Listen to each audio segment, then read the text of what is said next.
Hello everyone, welcome back to the video. So today we're going to be going over how do we solve for the amount of energy gained or lost during a phase change.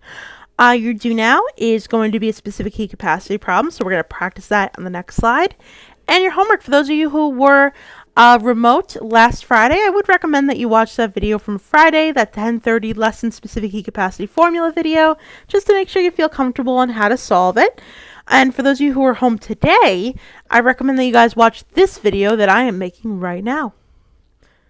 So we're going to do that do now question first. It's a specific heat capacity formula. So how much heat must be added to 350 grams of water to raise its temperature from 44 degrees Celsius to 100 degrees Celsius? So to know you're doing a specific heat capacity formula, you want to look for a numbered temperature change.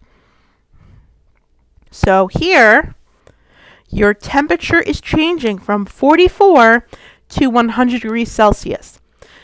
So because our temperature is changing and it's telling us numbers, we're going to use our specific heat capacity formula. That's Q equals to mc delta T. So we know our mass is equal to 350 grams. We know our C, which is on table T of our reference table. Table B of our reference table. We know that our C value is 4.18 joules per gram. It could either be Kelvin or Celsius. Either way is fine.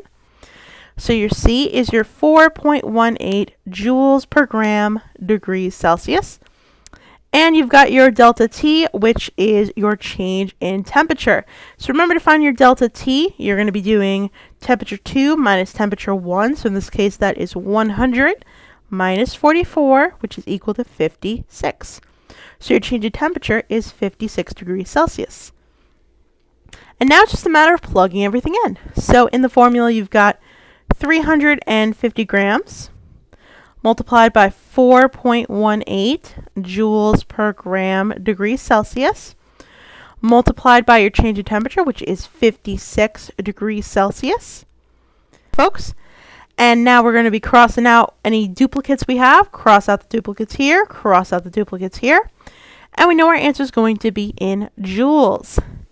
So now we're just going to quickly multiply these values. So that would be 350 times 4.18 times 56. And that is going to be equal to 81,928 joules. And that's our answer. So before we get into today's lesson, let's talk about the polar ice caps. Normally when we think of the polar ice caps, what do you think about? You think about blue. You think about the ice surrounding everywhere. You think of a big chubby polar bear who's eaten to his delight. But in actuality, this is what our polar ice caps look like. And I don't have it pictured here because it makes me sad, but that big chubby polar bear is actually very thin. Skin and bones, like you see the bones on the polar bear because it's hungry.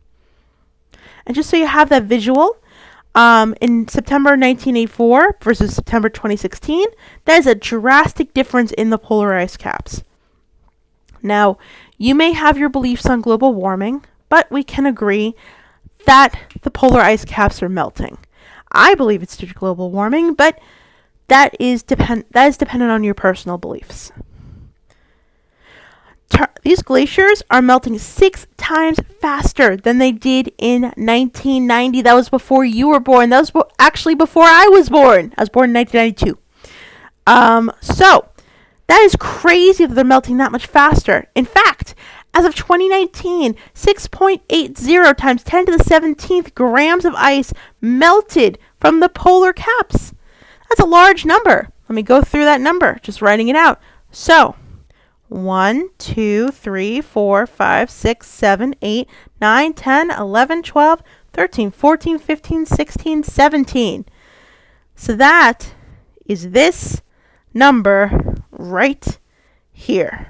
I can't even say what that number is. It's such a big number. But that is the amount of ice that melted this past year alone. That probably took a significant amount of energy to melt. But how much energy did it take?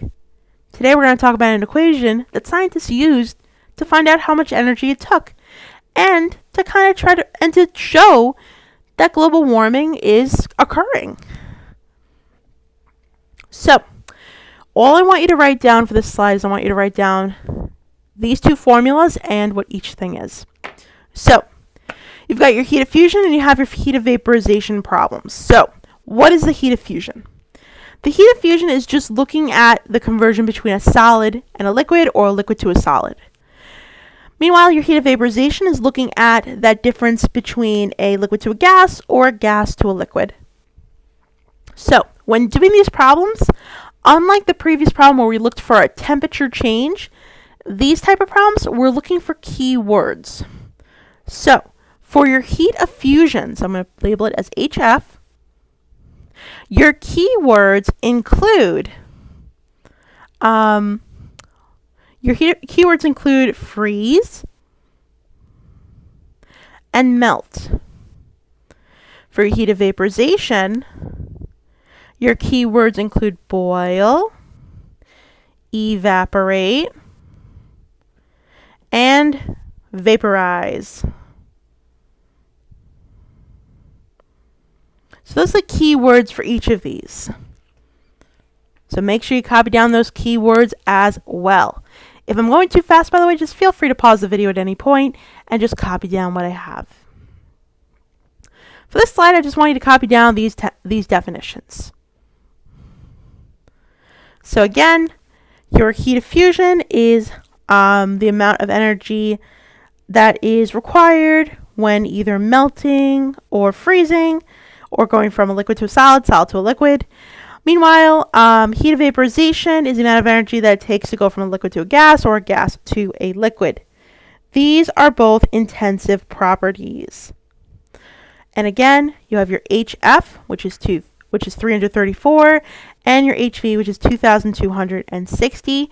To find those defined values, these defined values are on table T of the reference table. So if we go to table B. So if we go to table B, you see your heat of fusion, heat of vaporization values right over here. So, you don't need to copy anything here because you already copied it in the previous slide. But these are just your formulas. Let's try some together. So I typed them out for you. So let's go through them.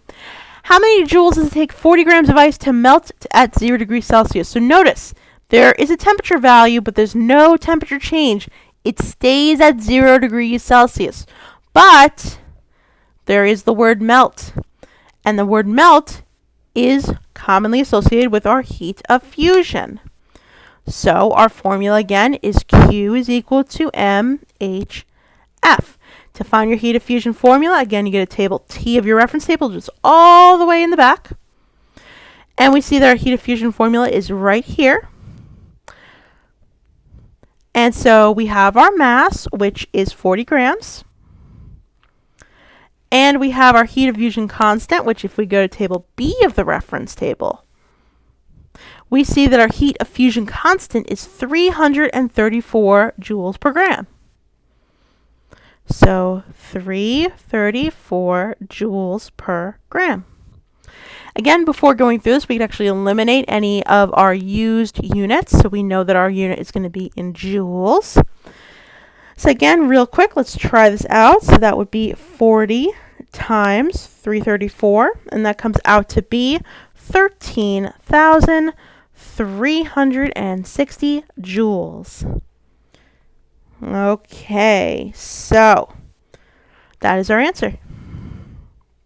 Let's try another one. How many joules does it take 50 grams of water to boil at 100 degrees Celsius? First, we notice there's no temperature change. It's just staying at 100 degrees Celsius. But the other thing is we're looking for that key word. So again, we have the keyword boil over here. We know boil goes with our heat of vaporization. So we know our formula is Q is equal to MHV. To find that formula, again, we go all the way down to table T. And on table T, we see our formula is Q is equal to MHV. And again, to find that constant for HV, we go all the way up. And we see that our constant is 2,260 joules per gram. So again, we multiply 50 grams by 2,260 joules per gram. Doing this, we can eliminate our grams. So we know our answer is going to be in joules. So then we just quickly multiply 2,260 times 50. And that comes out to be 113,000 joules. And that's your answer. Let's try some other ones. Here are some example problems. These are 3 random problems. You've got specific heat capacity somewhere in there, heat of fusion, heat of vaporization. So now we have to work together to figure out what's what. So, how much energy does it take 32 grams of water to evaporate? Does this have any keywords? Yes, it does. It has the word evaporate. So because of that, we're using our heat of vaporization, which again, our formula is Q is equal to mHV. So we have our mass, which is 23 grams, and we're multiplying it by our heat of vaporization constant, which again is on table B of the reference table. That's 2,260. So 2,260 joules per gram. We can eliminate our grams. So then our final answer is just 23 times 2,260. And that comes out to be 51,980 joules. And that's your answer. Next question. How much energy does it take 40 grams of water to heat up from 30 degrees Celsius to 55 degrees Celsius? Now again, we don't see any of our keywords. We have 5 keywords we're looking out for, but we don't see any of them. What we do see is 30 degrees to 55 degrees, a temperature change. So because our temperature is changing, our formula is Q is equal to mc delta T. So we know our mass is 40 grams. We know that our C value, our specific heat capacity, can be found on table B, and that is just 4.18 joules per gram degrees Celsius. So 4.18 joules per gram degrees Celsius. And finally, you have your delta T, which remember, you get your delta T by subtracting your final temperature from your original. So in this case, it would be 55 minus 30. So do that real quick. 55 minus 30 is equal to 25. So we know that our temperature change is 25 degrees Celsius. So now it's just a matter of plugging everything into that formula. So we've got 40 grams multiplied by 4.18 joules per gram degrees Celsius multiplied by 25 degrees Celsius. We can eliminate anything that's used twice. So Celsius is gone, grams is gone. So we know our answer is going to be in joules. So now it's just a matter of multiplying all these numbers. So that would be 40 times 4.18 times 25. And that comes out to be 4,180 joules. And that's your answer. Next one. How much energy does it take 67 grams of water to melt? So again, we're looking out for keywords, and our keyword here is melt, which means this is going to be a heat of fusion problem, which again, that's Q is equal to mHF. So, I am so sorry. Your video will be posted soon. I'm making it now. So anyway, going back to what I was doing. We have our mass, which is 67 grams. And we're looking for our heat of fusion value, which is on table B of the reference table. And that's 334. So we're timesing 6 and 7 by 334 joules per gram. We can eliminate any units that are already being used. So we know our answer is going to be in joules. So again, just to multiply that value out, that would be 67 times 334. And that comes out to be 22,378 joules. And that's your answer. So just to practice 2 more problems before I move on and have you guys work on the exit ticket, we're going to practice 2 more problems just to see if you guys are feeling comfortable. Next one, how much energy is required to evaporate 56 grams of water? So we're looking for keywords here. The keyword here is evaporate. And that is our heat of vaporization. So that is the Q is equal to mHV. To find our heat of vaporization value, we go to table B of the reference table, 2,260. So our formula is 56 grams times 2,260 joules per gram. We can eliminate our grams, so we know our answer is going to be in joules. So now it is just 56 times 2,260, and that comes out to be 126,560 joules, and that's your answer. Last one before I post this video. How much energy is required to freeze 34 grams of water? The key word here is freeze. We know that's our heat of fusion. Q is equal to mHF. So we know that our mass is 34 grams. And we know our heat of fusion, if we look at table B of the reference table, our constant is 334.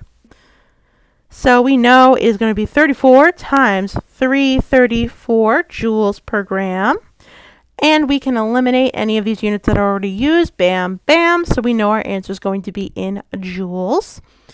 So now it's just a matter of doing 34 times 334, and that comes out to be 11,356 joules.